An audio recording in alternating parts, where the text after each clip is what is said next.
Hi friends, எல்லோரும் எப்படி இருக்கீங்க? இன்றைக்கி வந்து சூப்பரான வத்த குழம்பு பண்ணலாமா? அதுக்கு தேவையானது மிளகா பொடி, மல்லிப்பொடி, ஒரு அரை ஸ்பூனோட்ட வெந்தயம், ஒரு அரை ஸ்பூனு மஞ்சள் பொடி, அப்புறம் ஜீரக பொடி ஒரு அரை ஸ்பூன் நல்லா அரைச்சி பொடி பண்ணி வச்சுருக்கிறது, கருவேப்பிலை, காஞ்ச மிளகாய், அப்புறம் சின்ன வெங்காயம் வச்சு தான் இன்றைக்கி வந்து வத்த குழம்பு பண்ண போகிறேன். ஏன்னா இந்த நம்ம சுண்டை வத்தல் இந்த மாதிரி எல்லாம் ஒன்றும் இங்கே இல்லைங்க. நானும் பார்த்தேன், எவ்வளவோ ஸ்டோரில் எல்லாம் போய் பார்த்தேன், கிடைக்கல. அதனால் சின்ன வெங்காயமே போட்டு பண்ணலான்னு. உங்களுக்கு கிடைச்சதுன்னா நீங்கள் பண்ணலாம், இல்லைன்னா இதே நல்லா தான் இருக்கும். சின்ன வெங்காயம் ரொம்ப நல்லது கூட. சின்ன வெங்காயம் ஒரு கப் போட்டு எடுத்து வச்சுருக்கேன். அப்புறம் கொஞ்சமாக தாளிக்கிறதுக்கு பொடியாக பண்ணி வச்சுருக்கேன், நான் சின்ன சின்னதாக கட் பண்ணி வச்சுருக்கேன். அப்புறம் பூண்டு, ஒரு பூண்டு ஃபுல் அந்த நல்லா நசுக்கி வச்சுருக்கிறேன் பாருங்க. நல்லா மையாட்ட பண்ணக்கூடாது. அப்புறம் நல்லெண்ணெய், அப்புறம் பெருங்காயத்தூள். வாங்க இது எப்படி பண்ணலான்னு பார்ப்போம். அப்புறம் புளியும் இருக்குதுங்க. ஒரு மண் பாத்திரத்தில் வந்து நான் செய்ய போகிறேன். மண் பாத்திரத்தில் பண்ணால் ரொம்ப டேஸ்ட்டாகவும் இருக்கும். இப்போ வந்து நல்லெண்ணெய் ஒரு 3 ஸ்பூன் நல்லெண்ணெய் இதில் வந்து ஆட் பண்ணியிருக்கேன். இப்போ வந்து சின்ன வெங்காயம் ஆட் பண்ணிக்கலாம், வறுத்து எடுக்கணும். இப்போ இது நல்லா வந்து வதக்கிக்கலாம். பாருங்கள், இந்த ஸ்டேஜ் தான் நம்ம எடுத்துடலாம். இதெல்லாம் எடுத்து ஒரு பவுலில் மாற்றி வச்சிடலாம். இப்போ வந்து எல்லாம் எடுத்தாச்சு. இப்போ வந்து இன்னொரு ஸ்பூனோட்ட எண்ணெய் ஆட் பண்ணிக்கலாம். அப்புறமா கடுகு போட்டுக்கலாம். சின்ன வெங்காயம் ஆட் பண்ணியிருக்கேன். அப்புறம் ஒரு 6 வர மிளகாயத்தை எடுத்து வச்சுருக்கேன். இன்றைக்கி வத்த குழம்புடா. இப்போ அது ஆட் பண்ணிக்கலாம். காரம் இல்லாததுதான், அதனால் நான் 6 போட்டிருக்கேன். உங்களுக்கு எவ்வளோ தேவையோ அவ்வளோ போட்டுக்கங்க. 3வது கருவேப்பிலை. அப்புறம் இந்த நம்ம இடித்து வச்சு பார்த்தீங்களா, அந்த பூண்டையும் இதில் வந்து போட்டுக்கலாம். இப்போ நல்லா இதெல்லாம் நல்லா ஒரு ப்ரௌன் கலராக ஆகிடுச்சு. சின்ன வெங்காயம் எல்லாம் கொஞ்சமாக பெருங்காயத்தூள் போட்டுக்கலாம்.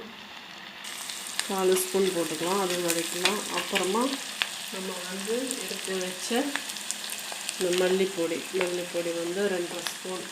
மல்லிப்பொடி வந்து கொஞ்சம் வதக்கிட்டு போடலாம். அது வந்து மிளகாப்பொடி வந்து கரியாது. அப்புறமா மிளகாப்பொடி போட்டுக்கலாம். 2 ஸ்பூன் போட்டிருக்கேன். அது 2.5, இது 2 ஸ்பூன் போட்டிருக்கேன். மஞ்சள் பொடி அது ஒரு 4 ஸ்பூனோட போட்டிருக்கேன். பெரிய எலுமிச்சம்பழம் சைஸில் நான் வந்து புளி கரைசல் ஆட் பண்ணிக்கிறேன். நல்லா வடிகட்டிக்குங்க. புதுசாக சமையல் பண்ணுறவங்களுக்கு நான் சொல்கிறது, சமையல் பண்ணுறவங்களுக்கு தெரியும். இதை வந்து நல்லா கலக்கி விட்டுக்கலாம். இப்போ தேவையான அளவுக்கு உப்பு போட்டுக்கலாம். நம்ம இப்போ தேவையான அளவுக்கு உப்பு சேர்த்திக்கலாம். பாருங்கள், இப்போ நான் சொன்ன அளவுக்கு நான் வந்து 3.5 கப்பு தண்ணி ஊற்றியிருக்கேன். அது வந்து நல்லா கொதித்து நான் வந்து அந்த கிரேவி மாதிரி வரணும். அப்போ தான் நல்லா டேஸ்ட்டாக இருக்கும். இது கொதிக்கும்போது அப்புறமா அந்த ஜீரகப்பொடி வந்து ஆட் பண்ணிக்கலாம். நல்லா வந்துடுச்சு. இப்போ வந்து அந்த ஜீரகப்பொடி இருக்குது பார்த்தீங்களா, 1/2 ஸ்பூன் அரைச்சி வச்சுருக்கேன். அது வந்து இப்போ இந்த டயத்தில் ஆட் பண்ணால் நல்லா மனம் வரும். சிம்மில் கொதிக்கட்டும். அப்போ தான் அந்த நல்லெண்ணெய் எல்லாம் அப்படியே மேலே கசைஞ்சு வரும்.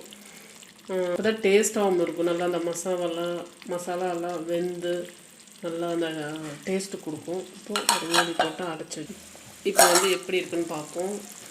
இப்போ தான் வந்து அந்த எண்ணெய் கசைருக்கு ஆரம்பிக்குது. இன்னும் கொஞ்சம் நேரம் நல்லா கொஞ்சம் கிளறி விட்டுட்டு அடைச்சி வைப்போம். எப்படி இருக்குன்னு பார்ப்போம். அங்கே பார்த்தீங்களா, எண்ணெய் கசைக்கு ஆரம்பிச்சிருச்சு.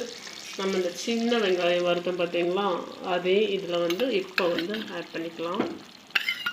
வதக்கி விடுங்க. சூப்பர் மனமா. அப்படியா? ரெடி ஆயிடுச்சு, சாப்பிட்லாம். பார்ப்போங்களா? பார்த்தீங்களா, எண்ணெய் கசிஞ்சு எல்லாம் மேலே வந்துடுச்சு. இப்போ அதோட ஒரு ஸ்பூன் ஆஃப் பண்ணிக்கணும், அடுப்பு ஆஃப் பண்ணிக்கணும். இது கொதிச்சுட்டே தான் இருக்கும், ஒரு 5 நிமிஷம் கொதிச்சுட்டே தான் இருக்கும் மண் பாத்திரனால. ஆஃப் பண்ணிக்கங்க. ஒரு ஸ்பூன் விட்டால் நல்லெண்ணெய் ஊற்றிக்கலாம். நல்லெண்ணெய்னால நீங்கள் எவ்வளோ ஊற்றினாலும் உங்களுக்கு ஹெல்த்து ஒரு ப்ராப்ளம் இல்லை, நீங்கள் எவ்வளோ வேணாலும் ஊற்றிக்கலாம். இப்போ வந்து சூப்பரான வத்த குழம்பு ரெடி ஆகிடுச்சு பாருங்கள். நல்லா ஒரு பாருங்க, இப்போ அரை மணி நேரம் மட்டும் நான் கொதிக்க விட்டுருக்கிறேன் சிம்மில் வச்சு. பார்த்தீங்களா, நல்லா அந்த மனம் நல்லா சூப்பராக இருக்குது. வத்த குழம்பு பிடிக்காதவங்க யாராக இருக்க முடியுங்க, சூப்பராக இருக்கும். நீங்களும் சமைச்சு நீங்களும் சாப்பிடுங்க. ஓகே ஃப்ரெண்ட்ஸ், பாய். ஒரு நிமிஷங்க, என் பையன் பேசணுமெல்லாம் இடையில பேசுகிறது வந்து என் பையன்தான், கொஞ்சம் அட்ஜஸ்ட் பண்ணிக்கோங்க. இப்போ வந்து டேஸ்ட் பண்ணாமா ஹரி போகிறோம்ல அவங்ககிட்ட. சூப்பராக இருந்தால் லைக் பண்ணுங்கள், ஷேர் பண்ணுங்கள், அப்படியே பக்கத்தில் பெல் கேட்குன்னு சொல்லுங்கள். சொல்லிட்டீங்களா? ஓகே ஃப்ரெண்ட்ஸ், பாய்.